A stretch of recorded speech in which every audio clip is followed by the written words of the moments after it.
40 साल का रिकॉर्ड टूट गया मानू में। हजारीबाग से पंजा जिंदाबाद जिंदाबाद जिंदाबाद। क्या बोल रहे हैं? हजारीबाग से पंजा साहब पांचों के पांचों भैया मनीष जायसवाल के कद और ऊंचा। हजारीबाग भाजपा और एनडीए के लिए एक बड़ी और पॉजिटिव और बेहतरीन खबर लेकर के आई है कि हजारीबाग सदर विधानसभा क्षेत्र, बरही विधानसभा क्षेत्र, बरकट्ठा विधानसभा क्षेत्र, ये 3 जगहों से फिलहाल जो अब तक खबर आई है उसके मुताबिक भाजपा जीत दर्ज कर चुकी है। हालांकि बड़कागांव विधानसभा की भी बात की जाए तो बड़कागांव विधानसभा से भी रोशन लाल चौधरी जो भाजपा के प्रत्याशी हैं वो भी जीत दर्ज कर चुके हैं। जो अब तक जो सूचना आई है उसके मुताबिक, हालांकि औपचारिक घोषणा अभी तक कहीं नहीं हुई है, लेकिन इन 4 जगहों पर बड़कागांव, बरही, बरकट्ठा और हजारीबाग सदर में भाजपा ने जीत दर्ज किया है। हालांकि झारखंड के परिदृश्य में देखें तो जरूर एनडीए पिछड़ती नजर आ रही है और इंडिया गठबंधन सरकार बनाती नजर आ रही है, लेकिन हजारीबाग में जरूर भाजपा और एनडीए का परचम लहराया है। देखिए, सबसे पहले मैं अपने दर्शकों को ये तस्वीरें दिखा देना चाहता हूँ।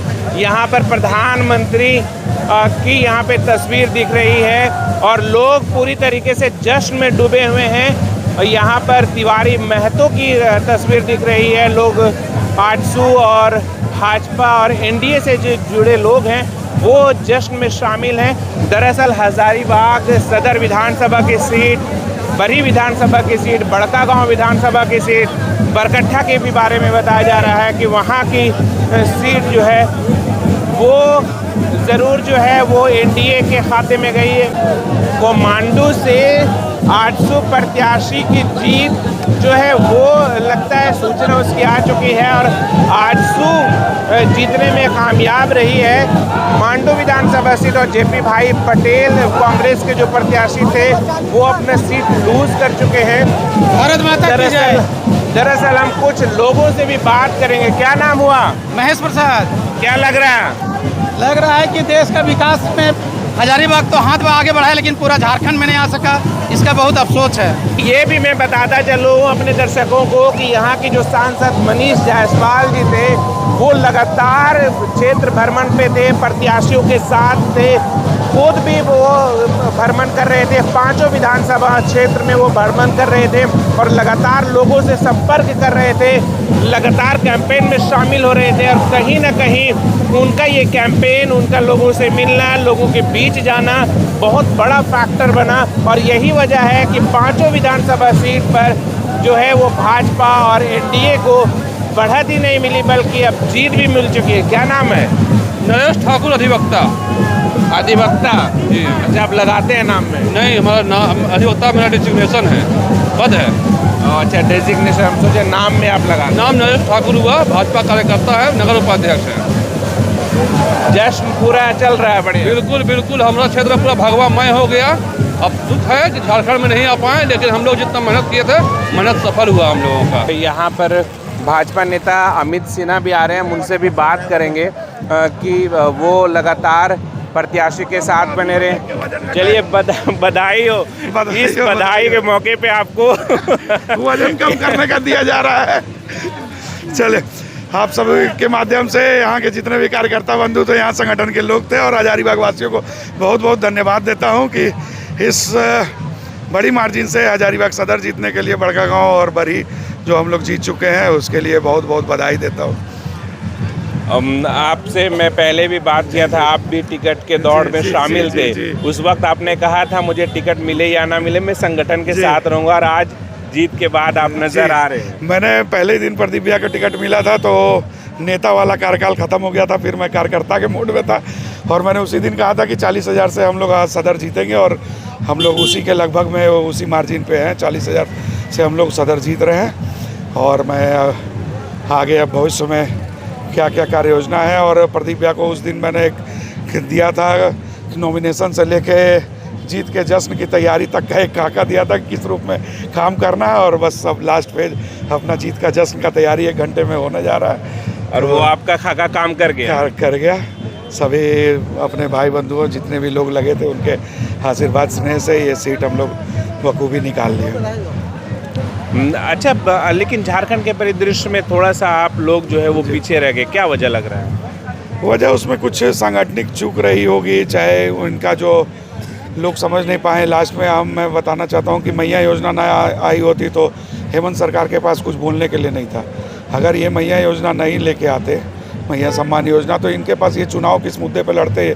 ठीक है, तुरंत त्वरित आकर्षण किया है लोगों को और ये जनादेश है, उसका सम्मान हमें करना चाहिए। और लेकिन अब देखिए फिर छलावे और झूठ और लूट की सरकार फिर से आएगी तो क्या होगा। लेकिन हम लोग विपक्ष में भी रहेंगे तो दमखम से राज्य की जनता के प्रति संवेदनशील मुद्दों को लेकर आवाज़ उठाते रहेंगे। लोकतंत्र में भी विपक्ष की एक अहम भूमिका तो होती है जी, और भाजपा उसे बखूबी निभाना भी जानती है।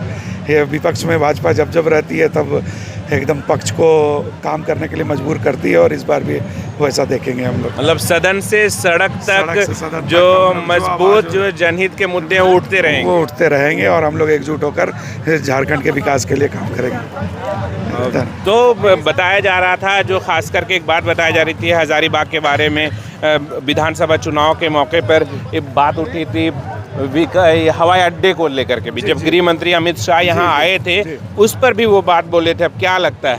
जी, अब देखिए चूँकि डबल इंजन की सरकार होने से एक तो फ़ायदा मिलता ही है, और अब सरकार चूँकि यहाँ पर एक तरह से मान ही लिया जाए कि ये भाजपा की नहीं बन रही है, अभी 1-2 घंटे में क्लियर भी हो जाएगा और आती है हमारी सरकार तो उस पर काम होगा। और नहीं भी तो ये तो सेंट्रल का मुद्दा है, ज़मीन अधिग्रहण से लेकर जो भी मुद्दे यहाँ पर होंगे उसको सुलझा के, चूँकि यहाँ पर हमारे सांसद और लोकल बरी में विधायक अपने हो जाएंगे सदर में, बड़का गांव में, तो मिलजुल कर एक प्रयास किया जाएगा जिससे खुशहाल हजारीबाग और समृद्ध हजारीबाग की एक रूपरेखा दिखेगी हमें। मतलब आप कह रहे हैं कि भले सरकार ना बने लेकिन हजारीबाग बेहतर कैसे बने, इस पर जरूर जो है वहाँ पे चिंता किया जाएगा। जो हमारे संकल्प पत्र में था, जो हमारे घोषणा पत्र में था और जिस को लेकर हम चुनाव लड़े हैं, उस पर हर संभव प्रयास करेंगे कि वो जनता के काम को कर सके।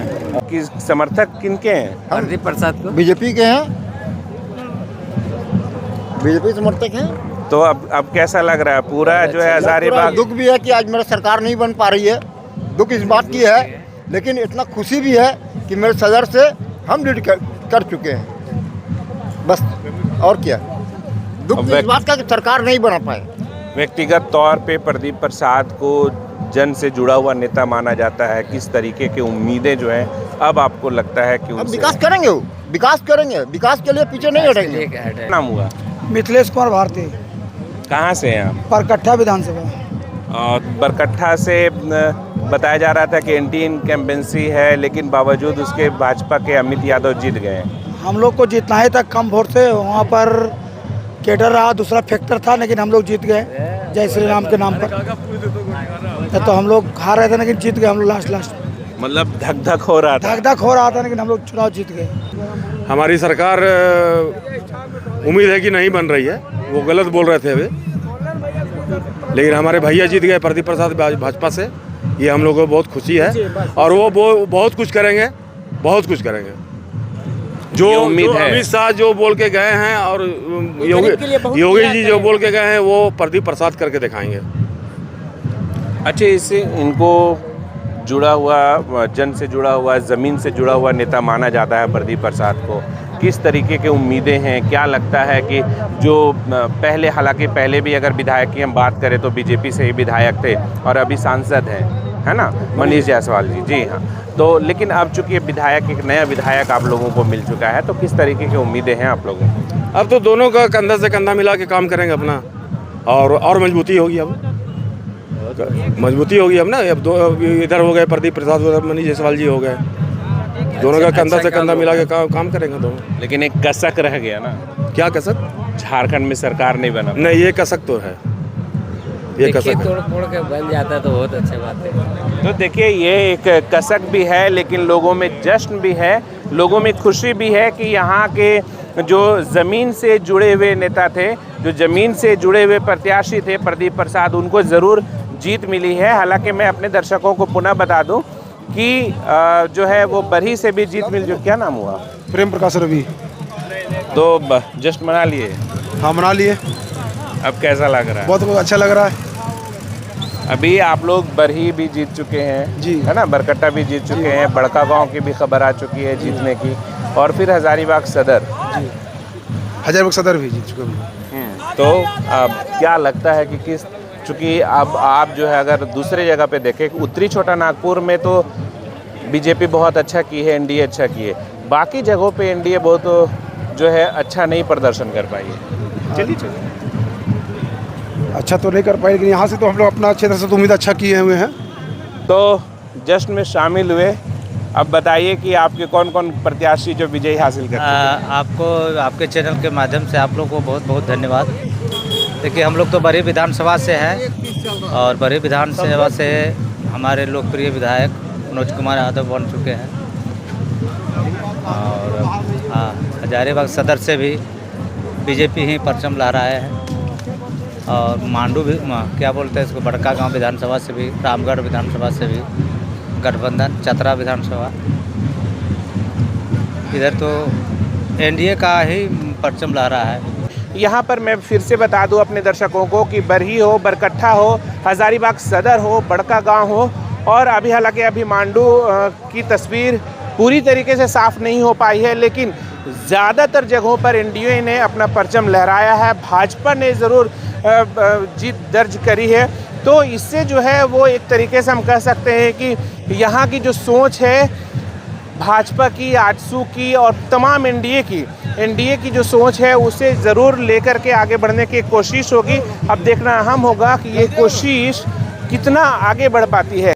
Subscribe now and press the bell icon. Never miss an update.